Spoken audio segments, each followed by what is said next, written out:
the studies showed that the Avelumab plus best supportive care significantly prolonged overall survival compared to best supportive care alone, and this difference was statistically and clinically significant with a prolongation of overall survival.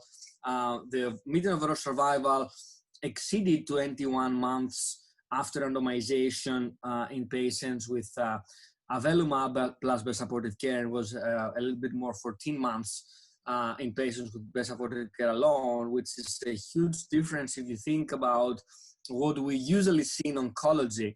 And this made the statistical rigor, I would say, with a very, I would say, impressive hazard ratio of 0.69, suggesting longer life with patients getting Avelumab. And this was in all comers, so we do not need to check any biomarker for the patients.